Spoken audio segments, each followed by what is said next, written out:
علی بھی اگلا سوال ہے، سورج گرہن اور چاند گرہن کی اسلام میں کیا اہمیت ہے اور سائنٹیفکلی اس کی ایکسپلینیشن بھی فرما دیں پلیز۔ سائنٹیفکلی تو میرا خیال ہے آج کل سارے ہمارے مسلمانوں کو پتہ ہی ہے کہ چاند گرہن اور سورج گرہن کیوں لگتا ہے جی ویسے یہاں پہ ہندوانہ معاشرے میں بڑی عجیب و غریب باتیں بھی مشہور تھیں، ایون یہ بھی مشہور ہے کہ جی وہ چاند گرہن یا سورج گرہن لگا ہو تو یعنی کوئی پریگننٹ عورت جو ہے وہ باہر نہ نکلے، یہ ہو جائے گا، یہ ساری مطلب اسلام کے ساتھ تو یہ توہمات میں اسلام بلیو نہیں کرتا، اسلام کی تعلیمات بڑی یعنی واضح ہیں۔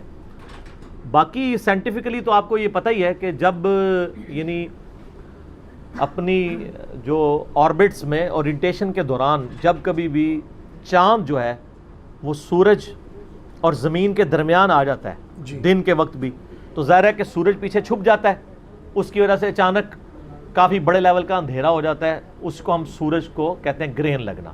صحیح۔ یعنی سورج کے آگے چاند آ گیا تو وہ کالا ہو گیا سارے کا سارا۔ یہ تو ہو گیا سورج گرہن۔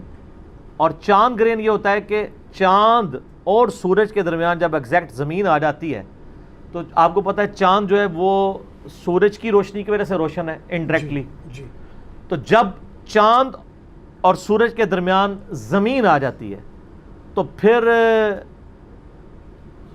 سورج کی روشنی چاند تک نہیں پہنچ پاتی، اس کی وجہ سے چاند ایک دم سیاہ پڑ جاتا ہے، اس کو گرہن لگ جاتا ہے۔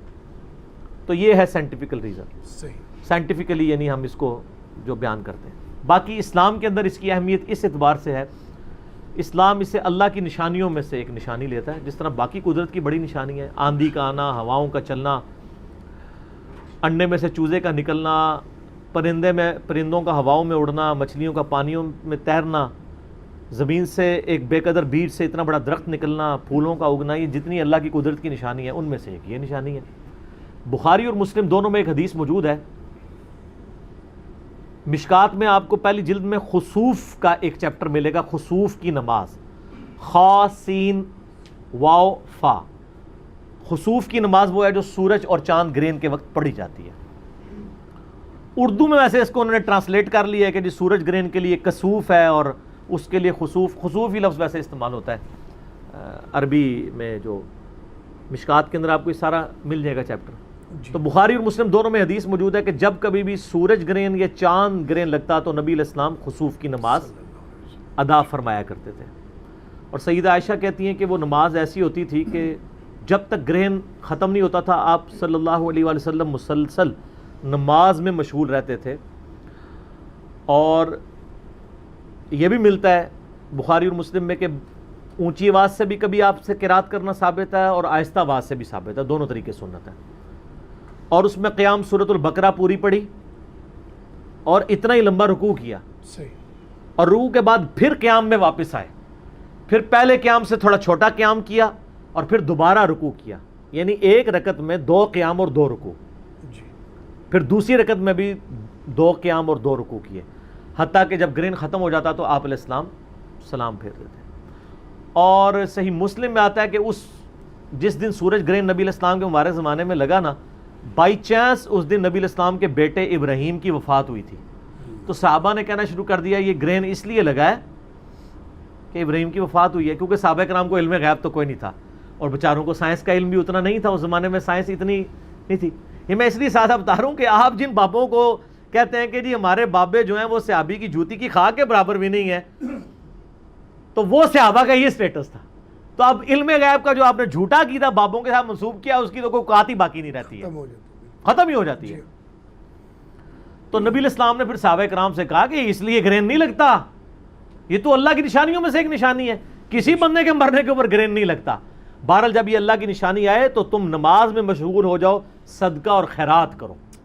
حتیٰ کہ صحیح بخاری میں آتا ہے کہ جب سورج گرہن یا چاند گرہن لگتا تو نبی علیہ السلام غلام بھی آزاد کیا کرتے تھے صدقہ خیرات کے طور پہ اللہ کی راہ میں۔ اللہ کی نشانیوں میں سے ایک نشانی آپ دیکھیں ہے تو ایک سائنٹیفکل فینومینا ہے۔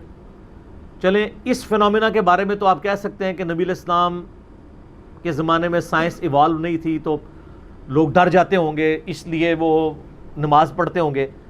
کئی معاملات ایسے تھے جو اس زمانے میں ایوالو تھے، نبی علیہ السلام کا ایٹیچیوڈ ان معاملات میں بھی ایسا ہی ہوتا تھا۔ میں یہ ان لوگوں کے لیے بات کر رہا ہوں جو نبی علیہ السلام کی شخصیت پہ ایز اے نبی ہونے کے اعتراضات کر رہے ہوتے ہیں کہ جی تمہارے نبی جو ہیں وہ خام خواہ ایک سائنٹیفک فنامنا کے اوپر پریشان ہو جاتے تھے، اس لیے کہ نبی علیہ السلام کی نظر اسباب پہ نہیں مسبب الاسباب پہ ہوتی تھی. بے شک. اس کی میں آپ کو مثال دیتا ہوں، بخاری اور مسلم دونوں میں حدیث ہے. سیدہ عائشہ کہتی ہیں کہ جب کبھی آندھی چلتی، باقی لوگ خوشیاں مناتے کہ بارش آئے گی. ظاہر ہے یہ چیز تو سائنٹیفکلی پروف تھی نا اس زمانے میں کہ آندھی کے ساتھ بارش اور بادل آئیں گے. جی. چاند گرہن سورج گرہن تو چلے لوگوں کو نہیں پتا تھا، یہ تو ایوالو تھی نا. تو نبی علیہ السلام آندھی آنے میں بھی پریشان ہو جاتے تھے، حالانکہ آپ کو پتا تھا کہ اس کے بعد بارش آنی ہے. تو اما عائشہ کہتی ہیں کہ نبی علیہ السلام کبھی گھر کے اندر جاتے، کبھی باہر آتے، اللہ کی تحمید، تمجید، تحلیل بیان کرتے، سورج گرہن اور چاند گرہن کے موقع پہ بھی اور آندھی کے موقع پہ بھی. تو میں کہتی یا رسول اللہ صلی اللہ علیہ وسلم یہ تو خوشی کا موقع ہے، آندھی آئی ہے، بادل آئیں گے، بارش ہوگی. ظاہرہ ریگستان میں بارش کی بڑی اہمیت ہے، جی. لوگ خوش ہوتے ہیں اور آپ پریشان ہو جاتے ہیں. ہائے ہائے ہائے. آپ نے فرمایا اے عائشہ سلام اللہ علیہا، مجھے کیا خبر کہ اس آندھی کے بعد جو بادل آئیں گے ان میں سے آگ برسے گی یا پانی. سیدہ عائشہ کہہ سکتی تھی یا رسول اللہ علیہ وسلم it is physical phenomena of nature, آپ کو نہیں پتا، یا رسول اللہ کو نہیں تھا پتا کہ بارش ہی برستی ہے. لیکن ان کو پتا تھا کہ نبی علیہ السلام کی نظر فیصلہ کرنے والے پہ ہوتی ہے، فزیکل فینومینا پہ نہیں ہوتی. بے شک. اور اس کا ثبوت یہ ہے کہ سیدہ عائشہ کو پھر حضور نے کہا کہ مجھے کیا پتا کہ آگ برسے گی، کیا تمہیں پتہ نہیں ہے؟ سورہ ہود کی آیت تلاوت کی نبی علیہ السلام نے کہ جب قوم عاد کے اوپر عذاب آیا تھا تو ایک بادل کی شکل میں آیا تھا، بڑی گرمی ہوئی اور بڑے عرصے بعد ایک بادل نمودار ہوا تو ساری قوم اس بڑے بادل کے نیچے ٹھنڈک کے لیے آ گئی اور خوشیاں منانا شروع ہو گئی کہ ہم پہ یہ بادل برسے گا. اور اصل میں وہ آیا تھا عذاب قوم عاد کے اوپر.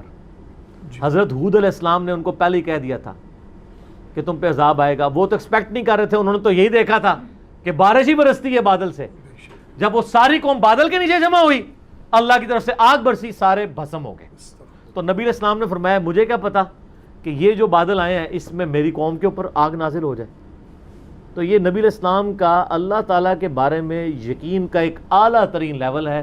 انبیاء اکرام علیہ السلام اسباب پہ نظر نہیں رکھتے، مسبب الاسباب پہ رکھتے ہیں. بے شک. تو سورج گرہن اور چاند گرہن کی بس اتنی ہی اہمیت ہے کہ جس طرح قدرت کی اور بڑی نشانیاں ہیں ان میں سے یہ نشانی ہے. باقی اس کے ساتھ جتنے توہمات لوگوں نے جوڑے ہوئے ہیں، آج کے لوگوں نے کیا صحابہ اکرام نے بھی جوڑ لیا تھا کہ انہوں نے کہا کہ نبی علیہ السلام کے بیٹے کی ڈیتھ ہوئی ہے اس لیے گرہن ہوا، تو نبی علیہ السلام نے اس کو اسی وقت کنڈیم کر دیا کہ ان چیزوں کے اس کے ساتھ ریلیٹ نہ کرو. ایسا نہیں ہوتا، یہ اللہ کی نشانیوں میں سے، یعنی اللہ تعالیٰ جب چاہتا ہے اس کے ساتھ ایسا معاملہ کرتا ہے. نبی علیہ السلام نے اس کو کسی شخصیت کے ساتھ منسوب نہیں کیا. ٹھیک ہو گیا؟ جزاکم اللہ خیر.